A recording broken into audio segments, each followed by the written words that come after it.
என் அன்புக்குரிய தெய்வ ஜனங்களே, உங்கள் ஒவ்வொருவருக்கும் என் ஆண்டவராகிய இயேசு கிறிஸ்துவின் நாமத்தில் நான் வாழ்த்துக்களை தெரிவித்துக் கொள்கிறேன். கர்த்தருடைய பிள்ளைகளே, இந்த நாட்களிலும் உங்களுடைய ஆசீர்வாதங்கள் தடைகளாய் இருக்கிறதா?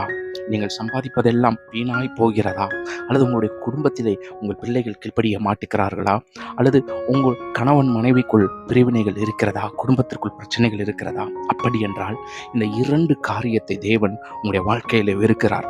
இந்த 2 காரியம் உங்களுடைய வாழ்க்கையில் இருக்கும் என்றால் நீங்கள் நிச்சயம் அந்த 2 காரியத்தை உங்களுடைய வாழ்க்கையில் இருந்து எடுத்து போட வேண்டும். எதை தேவன் விரும்பாதவராய் காணப்படுகிறார், எதை தேவன் வெறுக்கிறார்? நீதிமொழிகளின் புத்தகம் 24வது அதிகாரம் வசனம் 19 இப்படி சொல்லுகிறது: பொல்லாதவர்களை குறித்து எரிச்சலாகாதே, துன்மார்க்கர் மேல் பொறாமை கொள்ளாதே. எரிச்சல், பொறாமை. பொல்லாதவர்களை குறித்து நீங்கள் எரிச்சலும் அடையக்கூடாது, துன்மார்க்கர்களை குறித்து நீங்கள் பொறாமையும் அடையக்கூடாது. தேவ பிள்ளைகளே, துன்மார்க்கர்கள் பிசாசினுடைய பிள்ளைகள். அப்போ பிசாசு உலக ரீதியான இச்சைகளுக்குரிய எல்லா ஆசீர்வாதங்களும் கொடுத்து அவர்களை துன்மார்க்கத்திலே தான் வழி நடத்துவான். பொல்லாதவர்கள் சத்ருவினுடைய பிள்ளைகள். இவர்கள் எப்படிப்பட்டவர்களாய் இருப்பார்கள்? அரசாங்கம் செய்யக்கூடாது என்று சொல்லுகிற தடைகளை எல்லாம் செய்கிறவர்களாய் இருப்பார்கள். பொல்லாப்பை எப்போதும் செய்து கொண்டிருப்பார்கள். அதாவது தேவனுடைய ஆலயமாகிய சரீரத்தை தீட்டுப்படுத்துபவர்கள் பொல்லாதவர்கள். குடி பழக்கம், சிகரெட் பழக்கம், திருட்டு பழக்கம், மற்றவர்களை குறித்து அவதூறாய் பேசுகிற பழக்கம், பொய்யானவைகளை பேசி மற்றவர்களை அழிப்பதற்குரிய பழக்க வழக்கங்களை உடையவர்களை குறித்து நீங்கள் பொறாமைப்படக்கூடாது.